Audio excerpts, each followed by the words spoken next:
Hello student, ज्ञान प्रवाह classes में आपका स्वागत है। आज हम प्राचीन भारत के शॉर्ट नोट्स की सीरीज लेके आए हैं। तो आज के हमारे सीरीज का टॉपिक है दक्षिण भारत का इतिहास।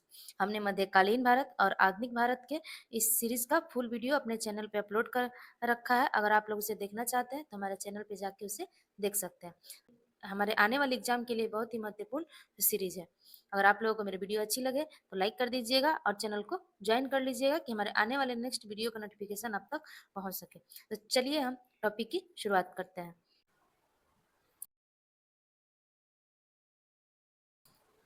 आज का हमारा टॉपिक है दक्षिण भारत का इतिहास। दक्षिण भारत सातवाहन, वाकाटक, वातापी के चालुक्य और कल्याणी के चालुक्य। सातवाहनों के बाद दक्षिण भारत की राजनीतिक एकता भंग हो गई और वाकाटक द्वारा इसे एक बार फिर से एकजुट किया गया।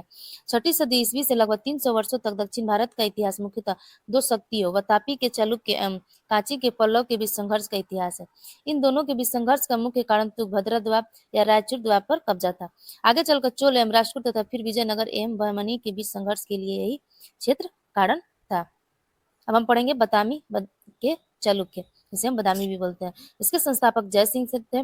इसकी राजधानी बदामी थी, जो बीजापुर कर्नाटक के निकट है। इसमें प्रमुख शासक थे हमारे पुलकेशी प्रथम, कीर्तिवर्मन प्रथम, पुलकेशी द्वितीय, विक्रमादित्य प्रथम, विनयादित्य, विजयादित्य और विक्रमादित्य द्वितीय और कीर्तिवर्मन द्वितीय, और हमारा अंतिम शासक कीर्तिवर्मन द्वितीय थे। चालुक्य की वह शाखा जिसने पश्चिम चालुक्य के नाम से विख्यात है। पहले चालुक्य कदम्बों के अधीन शासन करते थे। पुलकेशी प्रथम के बारे में पढ़ेंगे। चालुक्य वंश की राजनीतिक स्वतंत्रता का संस्थापक पुलकेशी प्रथम था। इसने बदामी पर अधिकार कर वहां एक सुदृढ़ दुर्ग निर्माण करवाया था। वहां अपनी राजधानी स्थापित की थी। कदम्बों से स्वतंत्र प्राप्ति तथा अपनी प्रभुता की घोषणा हेतु अश्वमेध यज्ञ का अनुष्ठान किया था। इसकी उपाधि थी वल्लभेश्वर। इसकी तुलना ययाति, दिलीप आदि पौराणिक राजाओं से की गई है।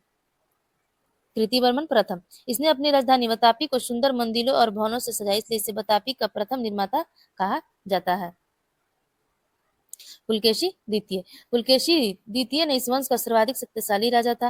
पुलकेशी द्वितीय ने हर्षवर्धन को नर्मदा नदी के किनारे 630 से 634 ईस्वी में पराजित किया और दक्षिण पथवेश्वर की उपाधि धारण की। इसकी जानकारी रवि कीर्ति के एहोल अभिलेख से मिलती है। पुलकेशी द्वितीय ने परमेश्वर की उपाधि धारण की थी। एहोल अभिलेख में कालिदास का भी उल्लेख है। पल्लव शासक नरसिंह वर्मन प्रथम ने पुलकेशी द्वितीय को परास्त किया था और उसकी राजधानी बदामी पर अधिकार कर लिया। इसी विजय के बाद नरसिंह वर्मन ने वातापी कोट की उपाधि धारण की। इस चीनी यात्री हेन सांग लगभग 641 ईस्वी में पुलकेशी द्वितीय के दरबार में आया था। बेगी के पूर्वी चालुक्य वंश के बारे में हम पढ़ेंगे। पुलकेशी द्वितीय के छोटे भाई विष्णुवर्धन ने बेगी, जो आंध्र प्रदेश में चालुक्य वंश की एक नई शाखा स्थापित की। इसकी उपाधि थी विषम सिद्धि। विजयादित्य तृतीय ने इस वंश का सबसे प्रतापी राजा था, जिसकी उपाधि वल्लभ थी। विनय द्वितीय इसनाथ सकलोत्तर पर्थनाथ था। विजयादित्य 696 से 733 ईस्वी तक शासन किया था। चालुक्य वंश का सबसे लंबा शासनकाल इसी का था। विक्रमादित्य,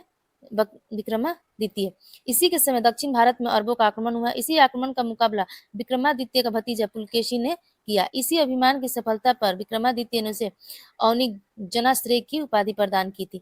विक्रमादित्य की प्रथम पत्नी लोक महादेवी ने पटन दक्कल में विरूपाक्षन मंदिर तथा उसकी दूसरी पत्नी त्रिलोक्या देवी ने त्रिलोकेश्वर मंदिर का निर्माण करवाया था।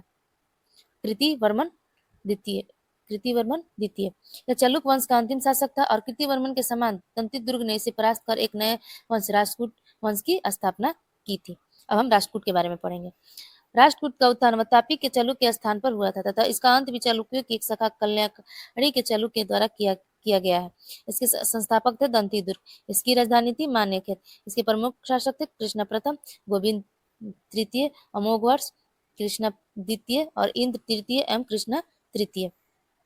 हमारे दंतिदुर्ग राष्ट्रकूट वंश का संस्थापक हमारे दंतिदुर्ग थे। इन्होंने उपाधि महारिधिराज, परमेश्वर और परम भाटक धारण की थी। एलोरा के दशांतर मंदिर का निर्माण हमारे दंतिदुर्ग ने करवाया था।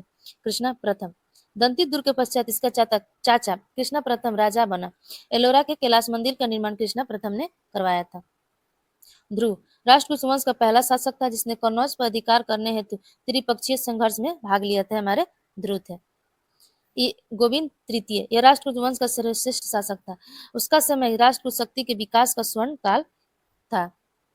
अमोघ वंश ने मानखेत की राजधानी बनाई बनाई उसने भी कविराज मार्ग कन्नड़ की रचना की थी। वह जैन धर्म का अनुयायी था। आदि पुराण के रौनकार जिनसेन और गतिसार संग्रह के लेखक महावीराचार्य एवं अमोघ वृत्ति के लेखक संकटयान अमोघ वर्ष के साबर में रहते थे। इंद्र तृतीय यह दक्षिण भारत का पहला राजा था जिसने उत्तर भारत की राजधानी कनौज पर 916 में प्रतिहार नरेश महिपाल को परास्त कर कुछ समयों के लिए अधिकार कर लिया। इंद्र तृतीय शासनकाल में अरब निवासी अल-मसूदी भारत आया था। हमारे इंद्र तृतीय के शासनकाल में ही अल-मसूदी भारत आया था। कृष्ण तृतीय यह राष्ट्रकूट वंश का सर्वाधिक शक्तिशाली और महान शासक था। इसने 947 में तकोलम की लड़ाई में चोल शासक परांतक प्रथम की पराजय की और उत्तरी चोल मंडलम को अपने साम्राज्य में मिला लिया। एलोरा एम एलिफेंटा महाराष्ट्र के गुहा मंदिरों का निर्माण राष्ट्रकूट के समय ही हुआ था। एलोरा में 34 शैलकृतीय गुफाएं हैं जिसमें से 12 तक बौद्धों तथा 13 से 29 तक हिंदुओं एवं 30 से 34 तक जैनों की गुफाएं हैं। अंतिम राष्ट्रकूट शासक कर्क को तैलप द्वितीय ने कल्याणी के चालुक्य ने 973 ईस्वी में हराकर राष्ट्रकूट राज्य पर अपना अधिकार कर लिया और कल्याणी के चालुक्य वंश की नींव डाली। कल्याणी के पश्चिमी चालुक्य कल्याणी के चालुक्य वंश का उदय राष्ट्रकूट साम्राज्य के ध्वंसावशेष पर हुआ। इसके संस्थापक तैलप द्वितीय थे। इसकी राजधानी मानखेत थी। इसके प्रमुख शासक हुए थे तैलप द्वितीय, विक्रमादित्य, जयसिंह, सोमेश्वर प्रथम, सोमेश्वर द्वितीय, विक्रमादित्य छठा और सोमेश्वर तृतीय एवं तैलप तृतीय। सोमेश्वर प्रथम ने मानखेत से राजधानी स्थानांतरित कर कल्याणी कर्नाटक ले गया और कोपम की लड़ाई में चोल शासक राजाधिराज ने इसे पराजित किया था। इस वंश का सबसे प्रतापी शासक विक्रमादित्य छठा थे। इसी के दरबार में कश्मीर का विबिलर रहता था जिसने विक्रमादेवचरित की रचना की थी। इसके दरबार में विज्ञानेश्वर भी रहता था जिसने मिताक्षरा लिखा जो एक ज्ञान वल्लव्य समृद्धि पर एक टीका है। अब हम पढ़ेंगे पल्लव वंश के बारे में। दक्षिण भारत में पल्लव राजवंश का उदय सातवाहन साम्राज्य के पश्चात ही आरंभ हुआ था। आरंभ में पल्लव सातवाहन के अधीनस्थ शासन थे, परंतु वाकाटकों, अवीरों एवं कदमों इत्यादि के वंशों की तरह पल्लव ने भी अपनी स्वतंत्रता सत्ता स्थापित कर ली थी। श्री विष्णु इसके संस्थापक थे। इसकी राजधानी कांचीपुरम तमिलनाडु में है।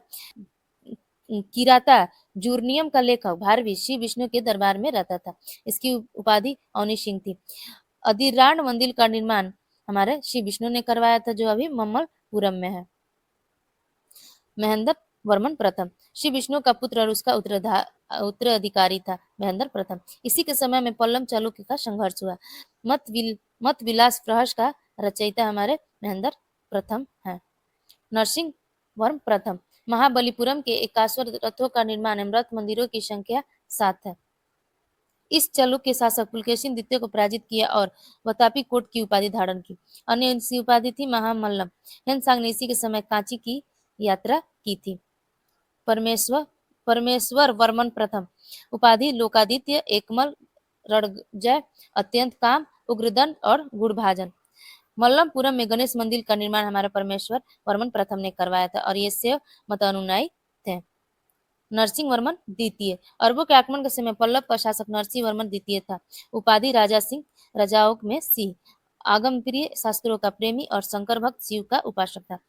कांची के कैलाश मंदिर और राज्य सिद्धेश्वरी मंदिर तथा महाबलीपुरम का शोरा मंदिर का निर्माण हमारे नरसिंह वर्मन द्वितीय ने करवाया था। दशा कुमार चरित का लेखक दंडिका इसी के दरबार में निवास करता था। इसने चीन के राजनयिकी संबंध दृढ़ करने हेतु अपना एक दूत मंडल चीन भेजा था। नंदीवर्मन द्वितीय कांची का मुक्तेश्वर मंदिर एवं बैकुंठ पेरुमल मंदिर का निर्माण प्रसिद्ध वैष्णव संत तिरुमंगई अलमार नंदीवर्मन द्वितीय के समकालीन थे।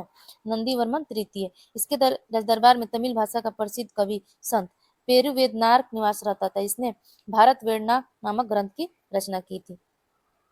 अपराजित पल्लवों का अंतिम राजा अपराजित पल्लव था जिसने चोल राजा द्वितीय प्रथम ने 897 ईस्वी में पराजित कर पल्लव की राजधानी पर अधिकार कर लिया था। अब हम पढ़ेंगे चोल वंश के बारे में। चोलों का प्रारंभिक इतिहास संगम युग से प्रारंभ होता है, लेकिन इसके बाद चोलों का इतिहास अंधकार पूर्ण रहा। लगभग 850 ईस्वी में बाद पल्लव के अवशेष पर चोल सत्ता का पुनरुत्थान हुआ था। चोल वंश के संस्थापक विजयालय थे और इनकी राजधानी तंजौर जो भी तमिलनाडु में है। तंजौर विजय के उपलक्ष्य में इसने नरकेसरी की उपाधि धारण की। तंजौर में निशमशुदनी दुर्गा मंदिर का निर्माण करवाया था। आदित्य प्रथम। आदित्य प्रथम के बारे में पढ़ेंगे हम। चोलों का स्वतंत्र राज्य आदित्य प्रथम ने स्थापित किया। आदित्य प्रथम ने पल्लव शासक अपराजित पल्लव की हत्या कर दी और तोड़ मंडलम पर अधिकार कर लिया और पश्चात उसने कोडोराम की उपाधि धारण की थी। अब हम पढ़ेंगे प्रतक प्रथम के बारे में। प्रतक प्रथम तकोलम की लड़ाई में राष्ट्र शासक कृष्ण तृतीय द्वारा पराजित हुआ। इसी के समय श्रीलंका के साथ भी संघर्ष की शुरुआत हुई थी। राजराज प्रथम, इसकी राजरोहण के साथ ही चोल इतिहास का महानता का युग प्रारंभ हुआ। इसे ही चोल राज का सत्ता का वास्तविक संस्थापक कहा जाता है। राजराज प्रथम ने श्रीलंका पर आक्रमण कर उसकी राजधानी अनुराधापुरम को नष्ट कर दिया और इसी अभियान में राजराज ने अपनी द्वारा जीते गए प्रदेश का नाम मामुंडी चोल मंडलम रखा और पोलोरा नरुआ को उसकी राजधानी बनाई। पोलोनरुआ का नाम जननाथ मंगलम रखा। नोट में हम पढ़ते हैं, सर्वप्रथम श्रीलंका अनुराधापुरम को राजराज प्रथम ने ही जीता, जबकि संपूर्ण श्रीलंका को राजेंद्र प्रथम ने जीता था। यह शैव मत वाला वीक था। इसने तंजौर के राजेश्वर तथा विद्येश्वरी मंदिर शिव मंदिर का निर्माण करवाया था। यह प्रथम भारतीय शासक था जिसने अरब सागर में भारतीय नौसेना की सर्वश्रेष्ठता स्थापित की थी। उसने एक शक्तिशाली नौसेना तैयार कर मालवा द्वीप पर आक्रमण कर उसे अपनी साम्राज्य में मिला लिया था। इसे भूमि का मापन कराकर भू राजस्व प्रणाली के व्यवस्थित किया था। राजराज ने शैलेंद्र वंशी शासक और श्री कुमार विजयोतुगवर्मन द्वारा निर्मित चूड़ामणि बौद्ध विहार को अनेमंगलम नाम गांव दान में दिया था। अब हम राजेंद्र प्रथम के बारे में पढ़ेंगे। राजेंद्र प्रथम ने सिंघल यानी श्रीलंका विजय का कार्य पूर्ण किया। इसने श्रीलंका के शासक महेंद्र पंचम को बंदी बना लिया। इसने बंगाल के शासक महिपाल को पराजित किया और राजेंद्र ने सफल अभियान के बाद गंगेकोट चोल की उपाधि धारण की तथा इस विजय की समृद्धि में कावेरी तट के निकट गंगेकोट चोलपुरम नामक एक नई राजधानी का निर्माण करवाया।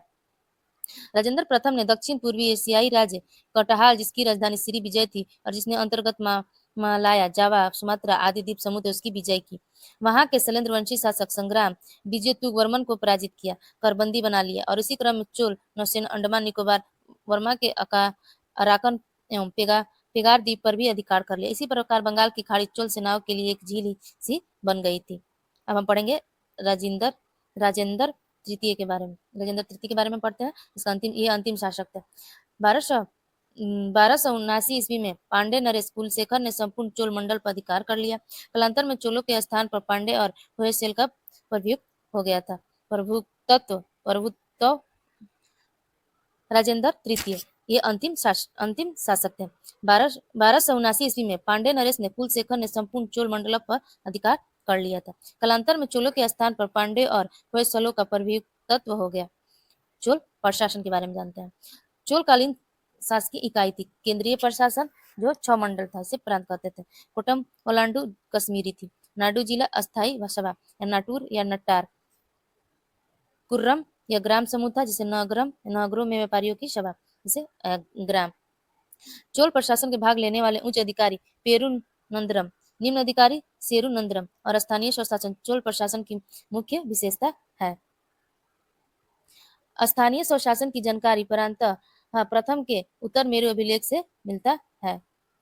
चोल काल में भूमि कर उपज का 1/3 से 1/4 भाग हुआ करता था। ब्राह्मणों को दी गई कर मुक्त भूमि को चतुर्वेदी मंगलम एवं तान दी गई भूमि को ब्राह्मदेय कहलाती थी। चोल काल में कलजू सोने के सिक्के थे। तमिल कवियों में जयोगोदन प्रसिद्ध कवि था, जो कोलोतुक प्रथम की राज कविता, उसकी रचना कलिंग तू पढ़नी है। कंबन अद्रुकुटनम और पुगलेदी को तमिल साहित्य का जबकि पम पुन एमरन कन्नड़ साहित्य का रत्न कहा जाता है। चोल काल का सबसे महत्वपूर्ण बंदरगाह कवैरीपट्टनम था। चोलों की राजधानी कालक्रम के अनुसार थी उरेऊ, तंजौर, गंगकोट, चोलपुरम एवं कराची। चोल काल के विशाल व्यापारी समूह निम्न थे: वलजियारा, नानादेशी एवं मणिग्रामम। कुछ अन्य दक्षिण भारतीय राजवंश, हमारे यादव वंश, इसके संस्थापक भिलप पंचम थे। इसकी राजधानी देवगिरी, वर्तमान नाम इसका दौलताबाद है। इस वंश का अंतिम शासक रामचंद्र था, जिसकी अलाउद्दीन खिलजी के सामने आत्मसमर्पण किया था। होयसल वंश, इसके संस्थापक विष्णुवर्धन थे। इसकी राजधानी द्वार समुद्र या आधुनिक हेलबीट, ये मैसूर के निकट है। काकतीय वंश, इसके संस्थापक बीटा प्रथम थे। इसकी राजधानी अमरकोंड थी। इस वंश का सबसे शक्तिशाली शासक गणपति था। इन्होंने अपनी राजधानी वारगलन में स्थानांतरित कर दिया था और इसका अंतिम शासक प्रताप रुद्र था। अगर आप लोगों को वीडियो अच्छी लगी हो तो वीडियो को लाइक कर दीजिएगा और हमारे चैनल को ज्वाइन कर लीजिएगा कि हमारे आने वाले नेक्स्ट वीडियो का नोटिफिकेशन आप तक पहुंच सके।